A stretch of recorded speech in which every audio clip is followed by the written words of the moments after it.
Tonight, a bizarre death that shook San Francisco. I've never seen anything like it. Everybody who saw it was in shock. The accused, 2 celebrated attorneys. The accomplices, 2 dangerous convicts.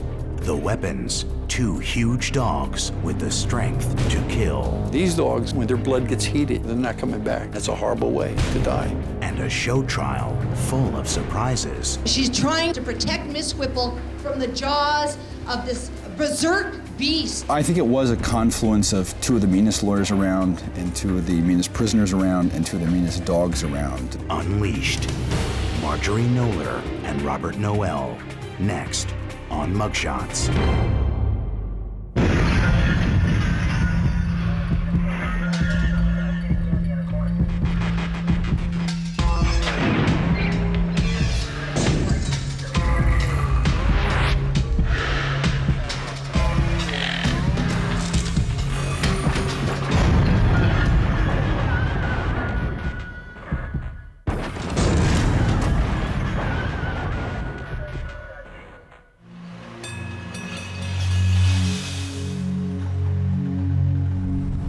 At 4 p.m. on January 26, 2001, Diane Whipple, a 33-year-old college lacrosse coach, entered her apartment building in the Pacific Heights neighborhood of San Francisco.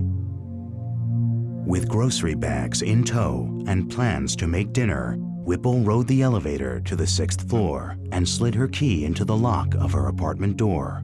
In moments, she would be fighting for her life.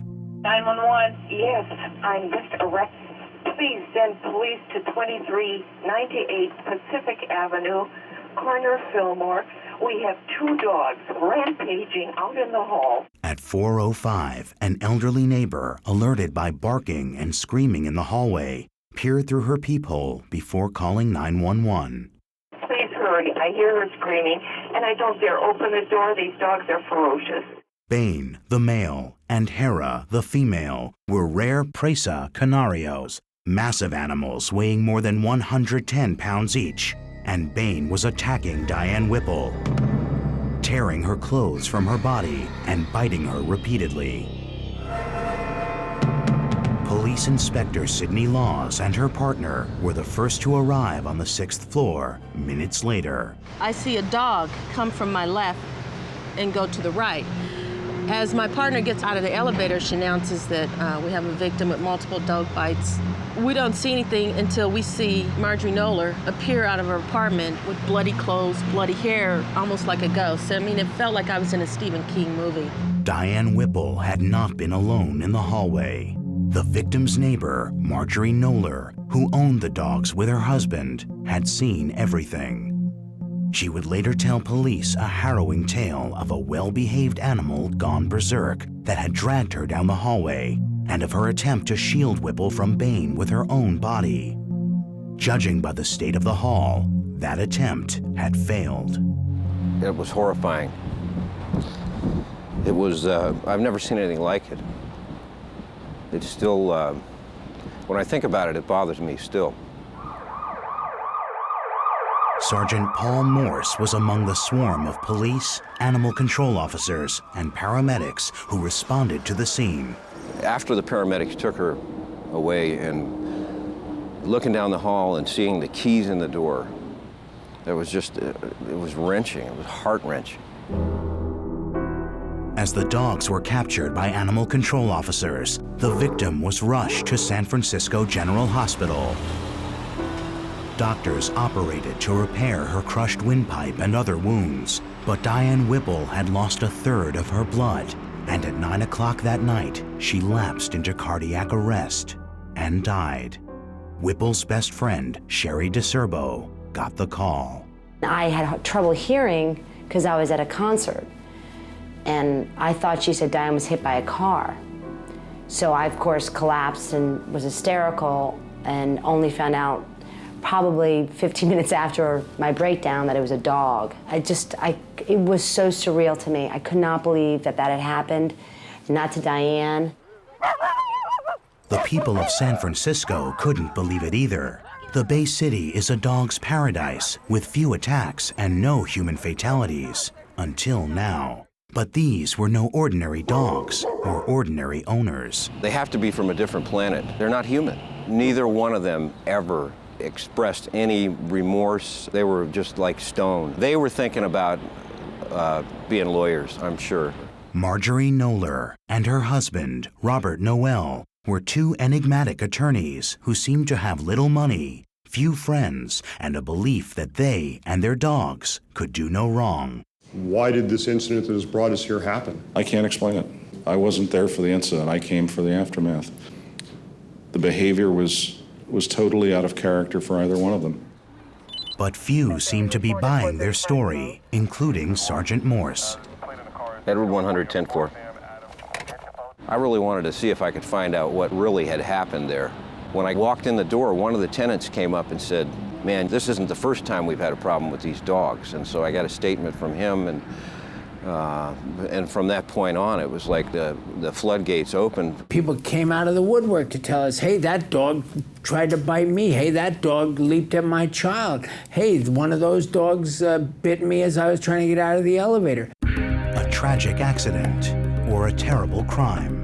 San Francisco's District Attorney Terrence Hallinan assigned prosecutors Jim Hammer and Kimberly Guilfoyle Newsom to the case. My first thought was, what a terrible tragedy, and I've said that.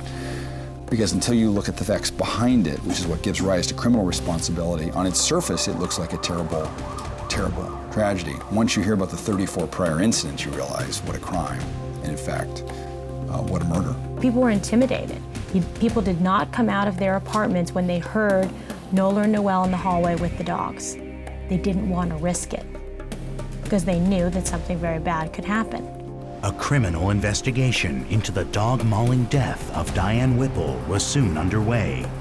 At its center, two attorneys who had once traded success for obscurity, Marjorie Knoller and Robert Noel, when Mugshots continues.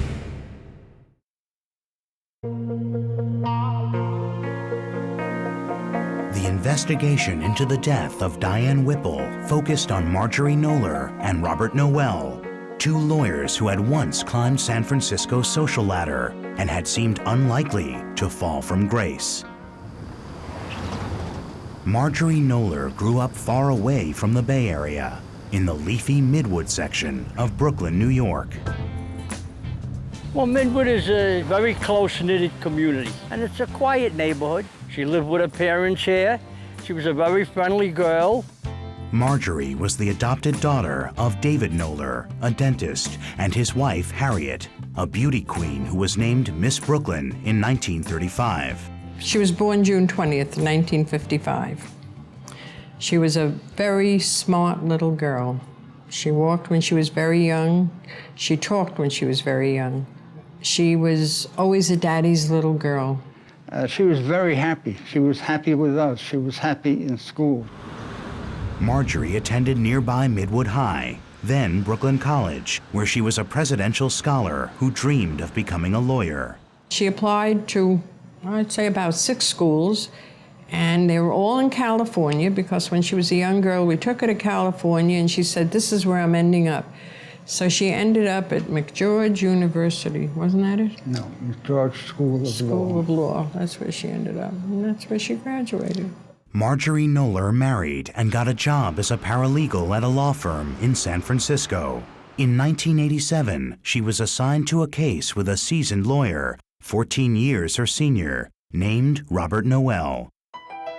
Noel grew up near Baltimore, where he graduated from law school in 1967. He rose through the ranks of the Justice Department, eventually becoming an assistant U.S. attorney in San Diego. In 1985, he left his job, his wife of 23 years, and his 3 children, and moved to San Francisco. He was already married for the second time when he met Marjorie Knoller.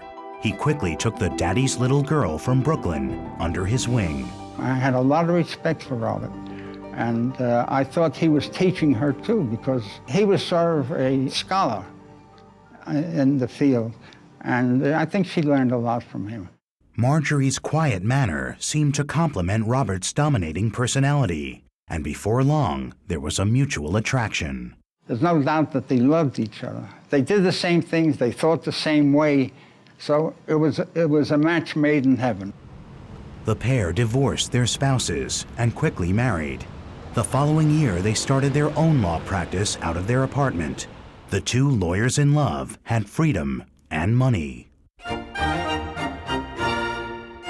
They went to the opera, the symphony, they traveled.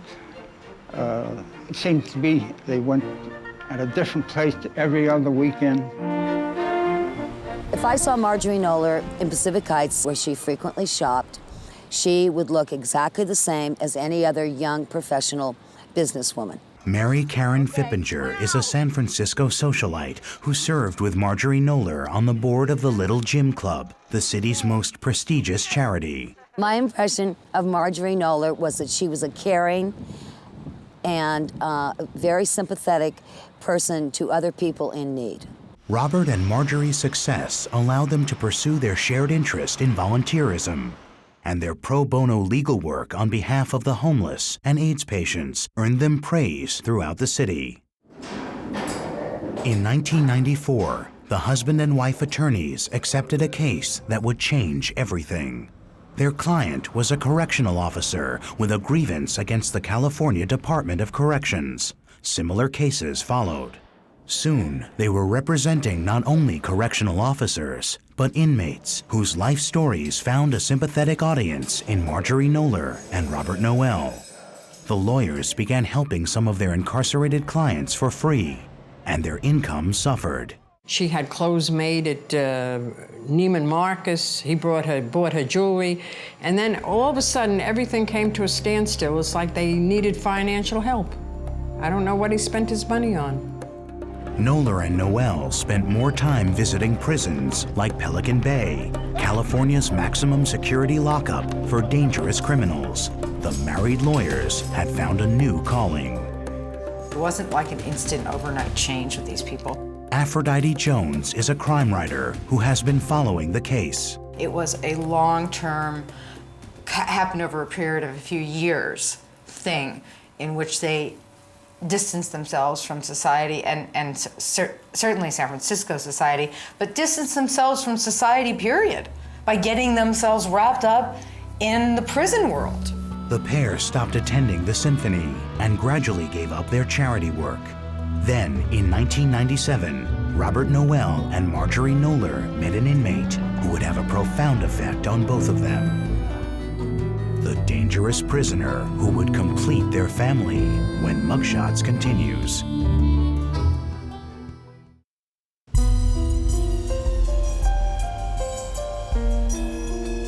By 1997, attorneys Marjorie Knoller and Robert Noel had dropped out of San Francisco society and were providing legal counsel to correctional officers and prisoners at Pelican Bay in Northern California.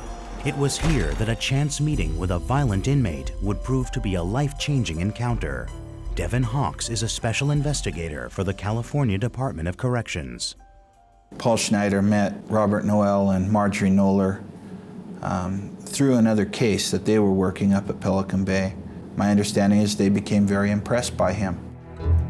40-year-old Paul Cornfed Schneider has a rap sheet that confirms his standing as the most dangerous inmate in California.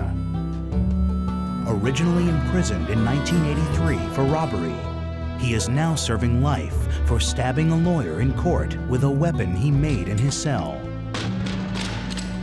Schneider is also a prominent member of the Aryan Brotherhood, a white supremacist prison gang. Still, even prison officials admit Cornfed can be very charismatic. In all my dealings with him, he's always been professional and upfront. Even with the prison staff, he's usually pretty respectful. However, if we are in the way, I don't think any of us doubt that he would do something to remove us from his potential to escape. The two prison lawyers were drawn to Schneider's charm. They began a pen-pal friendship and discovered they had much in common. All three were fans of J.R.R. Tolkien fantasies and big dogs. Schneider, a jailhouse artist, sent Knoller and Noel drawings incorporating both themes. Soon, the attorneys were smitten. I believe that Noel and Knoller became enchanted by Mr. Schneider and got to know him from a different point of view than perhaps the rest of us knew. Their enchantment grew deep. In letters, Noel referred to their relationship as the Triad, and at least one letter alluded to unrequited sexual fantasies. I wanted to thank you for the thoughts expressed about your feelings, about how comfortable you would feel about Marjorie and I inhabiting your body and mind. There were overtones in the letter that there could have been a romantic relationship. Mr. Schneider was still separated from any physical contact because he was behind glass during those visits. They are, I believe, in love with Paul Schneider, both of them, in a sexual sense, of every sense of the word. Knoller and Noel were not the first outsiders to get personal with Paul Schneider. I don't know what would make some of the individuals fall in love with Mr. Schneider. I wouldn't even venture to guess, but I know that it has happened in several occasions, and in each of those occasions he ends up using them to participate in his criminal enterprise. In 1997, Schneider discovered a new scheme in the pages of Dog Fancy magazine: buying, breeding, and selling guard dogs. Schneider's cellmate and fellow Aryan Brotherhood member, Dale Bretches, a convicted murderer, became his partner, and other inmates contributed the startup dollars. Schneider also came up with a name for his fledgling enterprise: Dog-O-War Kennels. Although prison rules prohibit inmates from starting a business, Schneider and Bretches drew up a business plan with a focus on a particular breed, the Presa Canario, a canine from the Canary Islands, with the perfect temperament to be a guard dog. Come on over here. Come here. Sit. Sit. Good boy. Richard Kelly has bred nearly 400 Presa Canarios from his home in New Jersey. They're an alpha breed. They're a dominant dog. They will stand their ground. They're very defensive, very territorial. So should a threat come at me or a family member or an invasion of his territory, he'll stand and scope it out, trying to determine, is it a real threat? And if it continues to come, then I guarantee you they'll react. Presa Canarios can react with size and strength. Good boy. We have some that are up to 150 pounds. That's a lot of potential power. They are extremely muscled, very athletic, big bone dogs. Okay. They have a good gripping power. They're impervious to pain. Pain tolerance is exceptionally high. And there's all the things, the attributes that make them a good guardian. Presa Canario experts also consider the breed to be stable and family-friendly. They're excellent companions. They love children. They love the family. They are wary of strangers, but once they're introduced, the dog will accept them, probably lick them and love them to death. From his cell at Pelican Bay, Paul Schneider chose kennels in Chicago and Ohio and instructed prison missionary Janet Coombs, another of his outside friends, to start buying Presa Canarios. Coombs used 4 dogs to breed 4 more on her farm in Northern California. Dog-O-War Kennels was now a reality, but there were immediate problems. The dogs had little obedience training, inadequate food, and no facilities to separate them. These dogs were allowed to run as a pack on a farm, and that they literally killed all the livestock.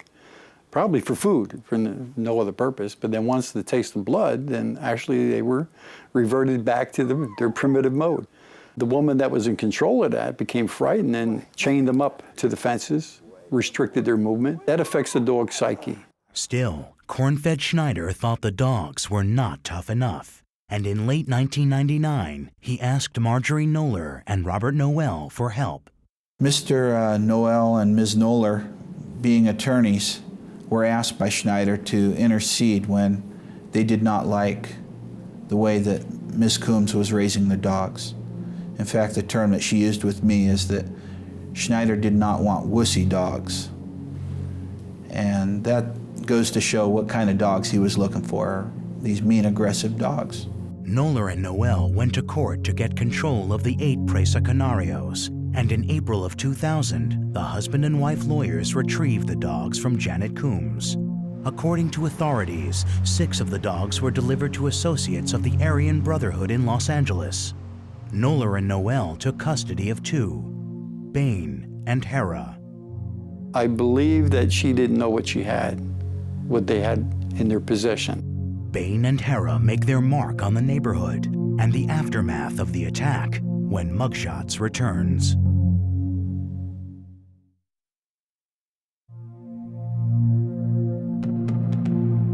In April of 2000, Marjorie Knoller and Robert Noel had acquired 2 dogs from an illegal breeding business run by prison inmate Cornfed Schneider. It's absolutely clear that they were both 100% involved, not just in these dogs, but in this broader operation called Dog of War, this breeding business. They didn't want happy puppies.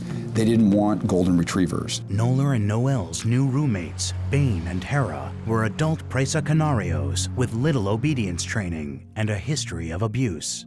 By the time they got the dogs were already mature. It's a little tough to then work with a mature dog that's already had an imprint of being trained to do something other than, a safe environment. The couple had hired a veterinarian to examine the dogs before their arrival in San Francisco.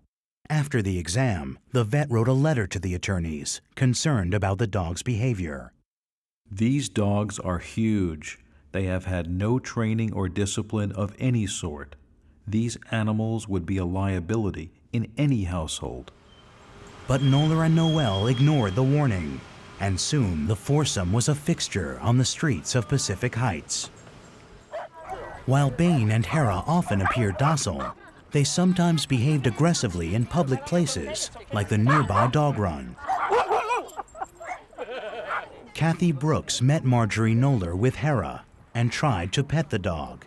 And everything was fine, I wasn't worried, until she had her muzzle right near my neck and stopped sniffing. And at that point, I kind of looked up at her, and she had squared her chest off, and her shoulders were rolled forward, and her ears were flat back against her head. Her eyes had narrowed, and her tail was straight out behind her. Clearly a very aggressive stance. So I slowly withdrew my hand, and I slowly leaned back and backed away and stood up. Brooks and her dog Archie met Robert Noel with Bane a few weeks later, and Noel warned her that his dog was not friendly. I said, well, look, you're nearing the off-leash area of the park. You've got a dog in a harness. He looked at me and he said, I can walk my dog wherever I goddamn well please. This was a very aggressive guy who clearly didn't care that he had an aggressive dog, who clearly didn't care about anyone else's safety. They got off on the fact that I think their dogs intimidated people. On January 11th, 2001, Robert Noel wrote a letter to Paul Schneider. As soon as the door opens at 6, one of our newer female neighbors, a timorous little mousy blonde who weighs less than Hera, is met by the dynamic duo exiting and almost has a coronary. The mutts show only passing interest as she gets in and goes down. The blonde was Diane Whipple, and 15 days later, she would be mauled to death by Bane and Hera.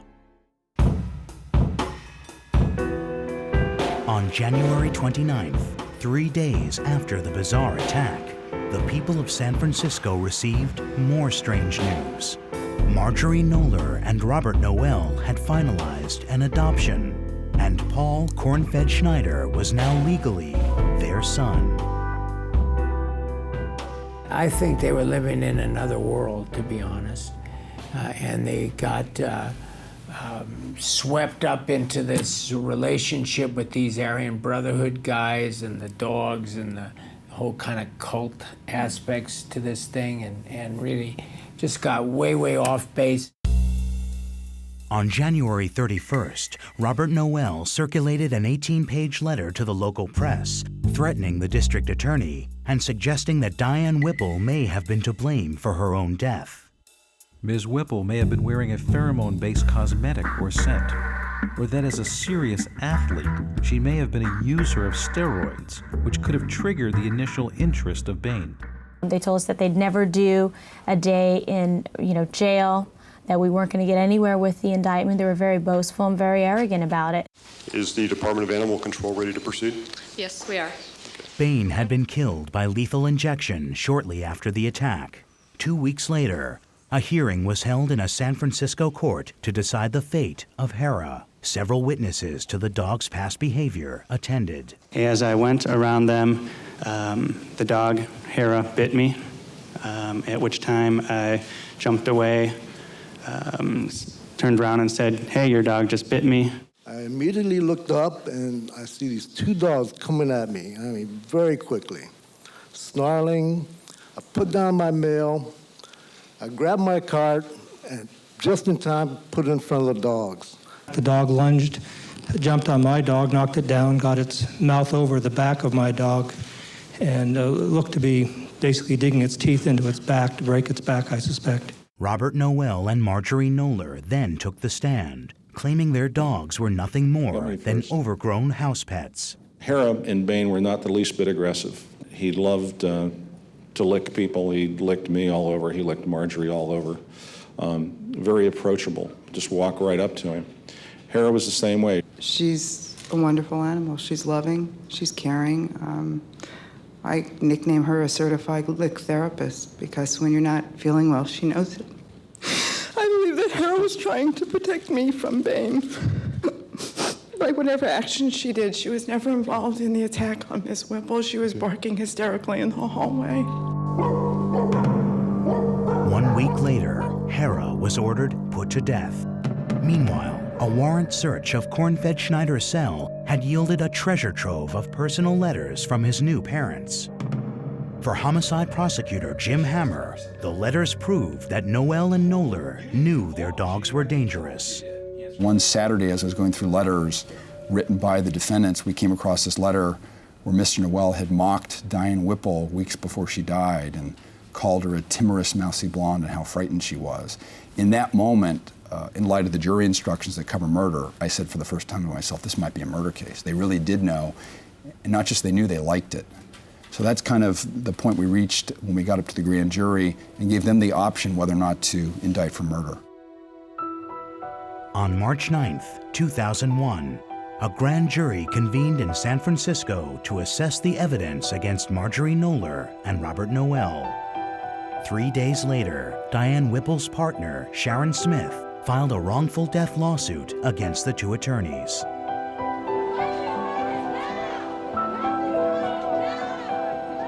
The lawsuit sparked street demonstrations by gay rights groups, eager to change a California law that does not allow a same-sex partner to sue for wrongful death. I just want to say I have always felt that you need to stand up and fight for what you believe is right, and certainly this has only furthered that conviction in my mind.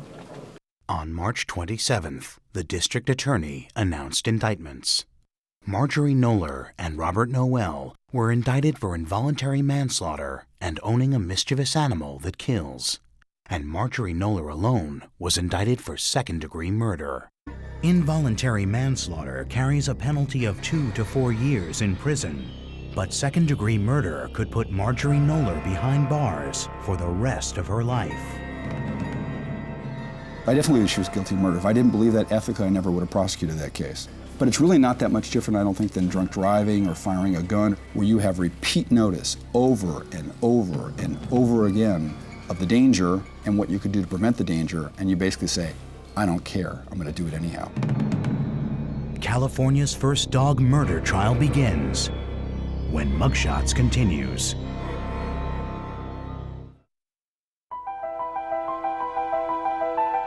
In March of 2001, Marjorie Knoller and Robert Noel were indicted for multiple crimes in the dog-mauling death of Diane Whipple, the most severe second-degree murder for Marjorie Knoller. On March 27th, the pair were arrested at dinner and taken into custody. With no money to make bail, the husband and wife attorneys sat in jail for months. Pre-trial publicity forced a change of venue, and the trial was moved to Los Angeles. In January of 2002, a year after Diane Whipple's death, the state of California versus Marjorie Knoller and Robert Noel began in the midst of a media frenzy. All rise, please. Division 53 of the Los Angeles Superior Court is now in session. The Honorable James Warren, Judge presiding. Assistant District Attorney Jim Hammer spoke for the prosecution. The issues in this case are what knowledge did they have, if any, of the danger of the dogs, of their ability to control these dogs, and to protect other people. And what did they do? Hammer explained the attack, leading the LA jury through police accounts and crime scene photos. So what kind of dogs could do this? What kind of dogs killed Diane Whipple?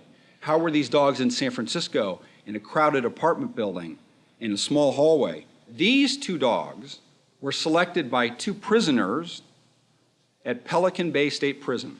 The prosecution presented the letters written to Paul Schneider by Knoller and Noel as evidence of the couple's intimate relationship with the inmate, the Aryan Brotherhood, and Doggo War kennels. This is a page seized from Pelican Bay State Prison, a draft of a website that the prisoners were preparing to sell and market these dogs that they were breeding and raising. Look what it says over to the left about Bane. War dog, assassin, Bane. On the bottom right corner, we've blown up here sort of definition of Bane. Death, ruin, destruction. The prosecution also introduced their star witnesses, nearly 30 people who had seen Bane and Hera's aggressive behavior firsthand. The witness list included Janet Coombs, Kathy Brooks, and even the victim, Diane Whipple. Diane Whipple was killed on January 26, 2001 by these two dogs. But before she died, back in December 1st, 2000, she herself was bitten by one of the dogs. One of the dogs jumped up and bit her in the hand. It wasn't a serious bite. She had 3 small red marks on her hand. And you know what Robert Noel does after that? He just looked at her. Jim Hammer next focused on the defendant's own words from grand jury testimony and statements to the press. In the grand jury testimony, Ms. Knoller compared Hera to a Chihuahua. Mr. Noel, this is what he had to say. This is after Diane's dead, okay? Bane was a wonderful mutt. No, he wasn't a vicious dog. But no, Bane had never shown any signs of people aggression. According to Mr. Noel, he had no notice at all of any danger by either dog. The prosecutor also took issue with Marjorie Knoller's account of the attack and its aftermath. Marjorie Knoller testified to the grand jury that she gave brief first aid to Diane Whipple, and after she did that, she put both dogs away. Now, what will the evidence show on those claims by Ms. Knoller? When the police arrive, the dogs aren't secured. One is still running loose with Diane Whipple alone. And you know what else the evidence will show? That after Marjorie Knoller went into her apartment, she never called 911. The climax of the prosecution's opening was an interview Knoller and Noel had given on national television before their arrest. Mr. Noel, had either of these dogs ever exhibited any signs of aggression before? As far as aggression towards people, no. Do you think, Ms. Knoller, that you bear any responsibility at all for this attack? Responsibility, no. Why not? You owned the dog, you brought them into the building, you were unable to control them. Why aren't you at all responsible? I wouldn't say that I was unable to control them. You couldn't stop the dog from attacking Diane Whipple. I wouldn't say that it was an attack, and I did everything that was humanly possible to avoid the incident. Ms. Whipple had ample opportunity to move into her apartment. She was in her apartment. She could have just slammed the door shut. I would. One thing is clear from this video, from the evidence, neither defendant shows any remorse for what their dogs did.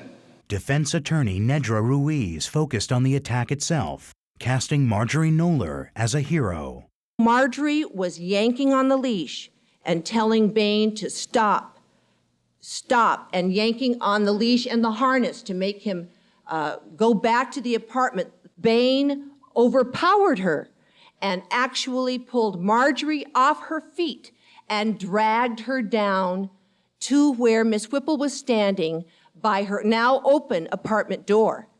Marjorie was very concerned. She had never been in a situation where Bane had pulled her off her feet. She had never been in a situation where Hera was barking hysterically as Bane was jumping up on someone. Ruiz demonstrated how her client had fallen on top of Diane Whipple while pushing her away from the dogs. And the dog begins to bite Miss Whipple. Miss Whipple is flailing, of course. She's terrified. She's panicked, as is Marjorie. And in this flailing, she flings an arm up and gets contact with Marjorie's face. Marjorie is stunned for a second and sees, horrified, the dog bite Miss Whipple on the back of the neck. Marjorie is screaming, "Stop, stop." She's trying to keep her whole body around Miss Whipple to protect Miss Whipple from the jaws of this berserk beast. The evidence will show that Marjorie was screaming at the top of her lungs and knew that someone would call 911, was hoping that someone would come to her aid. No one did. No one did. This picture was taken within an hour of the incident. This picture was taken because it reflects the condition of Marjorie Knoller. I know you've seen terrible pictures of Diane Whipple today.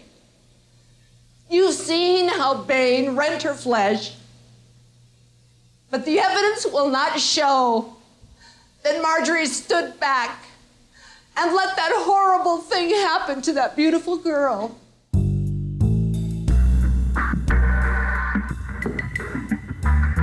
The trial of Marjorie Knoller and Robert Noel lasted a month.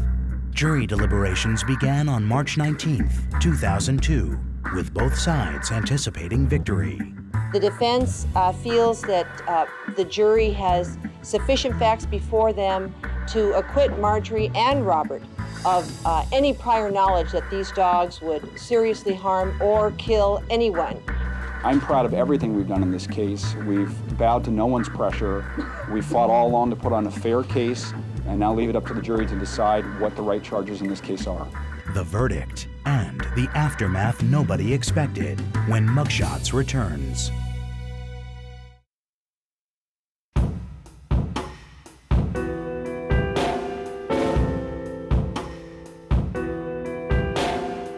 After a month-long trial, the fate of Dog Mall defendants Marjorie Knoller and Robert Noel was in the hands of a jury. If convicted of murder, Knoller faced life in prison. On March 21st, the jury announced it had reached verdicts on all counts. Verdict as to Marjorie Knoller, count 2. We, the jury, in the above entitled As the courtroom waited for the murder verdict, Noel and Knoller were found guilty of the lesser charges of involuntary manslaughter and owning a mischievous animal that kills.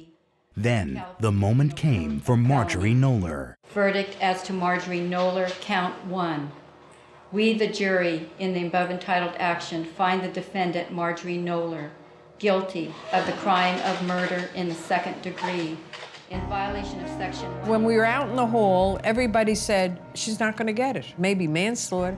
She turned around to me and she said, I love you. I really think the murder 2 verdict was most appropriate for Marjorie Knoller. I mean, we lost a life. We lost a human being. And she should not have had those dogs. No one should have had those dogs. Those dogs should never have existed. With this, ladies and gentlemen of the jury, you are excused to the jury room. This court is in recess. It's been a long 14 months. And a lot of that time was spent focusing on this moment. So this is a very emotional moment for me. I always felt that this should be the outcome, and I'm incredibly grateful that it was the outcome. If not now, when? If not these defendants, then who? And I think that was really the question to this jury. If 30 warnings aren't enough, is Diane Whipple just a warning? And this jury did justice. So was I surprised? Not based on the facts. This was the right thing to do. A murder conviction is difficult. That's the most serious crime that we have. Miss Knoller could well spend the rest of her life in prison. Marjorie Knoller's murder conviction was the first of its kind in California, but her legal battle was far from over. We are ready to proceed. At sentencing, Knoller's appellate attorney, Dennis Reardon, asked the judge to throw out the murder conviction due to a lack of evidence. There is a huge moral difference between doing an act which might result in death and doing an act which you intend to result in death. You intend to kill another human being. The difference between an act which is dangerous and an act which has a high probability of death is enormous. In this case, we argued very strenuously, not only that Marjorie Knoller didn't know that the dogs were likely to kill in her own mind. She didn't walk out there saying these dogs are likely to kill somebody today, but that there was no evidence that the dogs were likely to kill them. The sentencing was delayed for 10 days while Judge James Warren pondered Marjorie Knoller's murder conviction. On June 17th, he rendered a shocking decision. I believe, unfortunately, Mr. Noel, Ms. Knoller, that you are the most despised couple in this city. I don't believe anybody likes you. I defy either defendant to stand up and tell me they had no idea that those dogs were going to hurt somebody one day. Can they stand up and say that they knew subjectively that these dogs were going to kill somebody? That is the ultimate question in the case. On the state of the evidence, I cannot say as a matter of law that she subjectively knew that her conduct was such that a human being was likely to die. The court finds that the evidence does not support it. With those words, the murder conviction of Marjorie Knoller was thrown out. Jim Hammer responded. I fear because of what you have done today, and that's why I'm going to ask you to reconsider it, that you will forever have robbed Sharon Smith and Diane Whipple and everyone who knew the woman, and 12 jurors in Los Angeles and 19 grand jurors in San Francisco, and everyone in California of a sense of justice. I was shocked because of what he himself had said about the evidence. I think judges are often tempted to split the baby. I'm not sure justice is always achieved that way, though. Citing multiple instances of lying under oath, the court gave Marjorie Knoller and Robert Noel the maximum sentences for involuntary manslaughter in the death of Diane Whipple, 4 years in prison. I don't get the justice system anymore. I don't. But what if that was your best friend or your wife that died? How'd you feel? For what, 3-4 years? You get to go get locked away? Someone is dead. So, but in the long run of it all, I don't think there's really any justice because we can't bring her back. Prosecutors are appealing the court's decision to throw out Marjorie Knoller's murder conviction. Let me tell you something. If there's one person in the whole world who was sorry about what happened, it was Margie. She's not doing good at all. And it makes me cry because I get these letters, they're terrible. From prison, Marjorie Knoller has written letters to her parents. I'm 47 years old, had a whole life ahead of me, and now it's gone. It's gone because of a goddamn dog that I wanted to get rid of. Robert was attached to him, and his anger was too much for me to deal with. How I wish it was January 26th, 2001 at 3 o'clock, so I could do the afternoon over again. I still find all this hard to believe, and keep hoping that this is still a nightmare, and I wake up and everything will be better. Including time served and good behavior, Marjorie Knoller and Robert Noel will be freed from prison in 2003. I am going to be in a world of animals, animals behind cages, and now I'm going to be one of them as well.